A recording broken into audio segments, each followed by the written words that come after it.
I'm sitting in the SAE Roadchill Express BMW, and of all the cars in Super Touring ranks, this is perhaps the most unusual. Unusual because it's so conventional. The engine is mounted in the front, longitudinally, as it is in most road-going cars. Back here into the gearbox and drivetrain, and rear-wheel drive. Most of the cars in the Super Tourer ranks are now front-wheel drive with transversely mounted or east-west engines. But there are many interpretations on the theme. The two Volvos, for example, both have their engines sitting low and back in the engine bay behind the front axle. The newer model of Jim Richards having the engine more angled. Different manufacturers have tried all different things in 2 litre. Vauxhall, when they built some cars very early in the piece, actually had the engine hanging forward of the axle to try and get a better traction.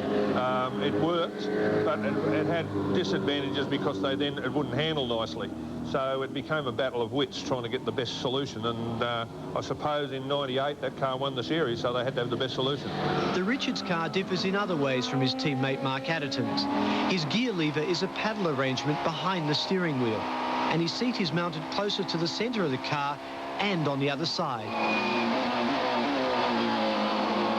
They're allowed to move certain things a certain amount. One of the things that they're allowed to move is the transmission tunnel, which is, of course, in a front-wheel drive isn't a transmission tunnel, it's an exhaust tunnel. And that meant that by bringing the driver over the left-hand side of the car, they were able to move him inboard towards the centre of the car a bit and get better balance, but they also meant that the exhaust system from the engine had a nice free flow straight down the tunnel and out the back. In his more conventional rear-wheel drive BMW, Paul Morris also has a few innovations not found in others. There's the new carbon fibre Driveshaft, for example. It's normally about a 20-kilo item.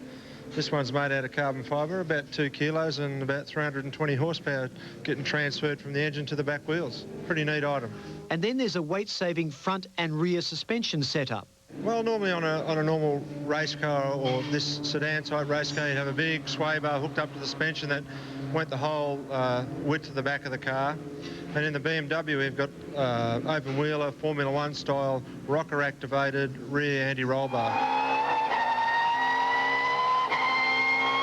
One thing all the Super Tourers have in common is gearboxes. They are all 6-speed sequential, and whether they are operated by the conventional floor-mounted gear stick or the paddle, they all work similarly, pushing forward to go down through the box or pulling back to go up, usually without having to lift off the throttle.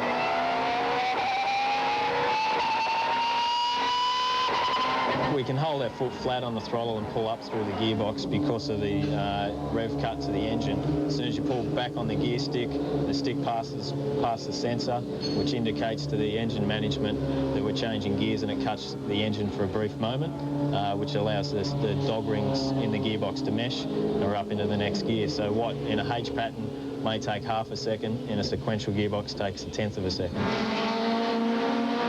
The permutations seem endless in the Super Tourers, and that's one of the attractions. So many makes, so many variations on a theme.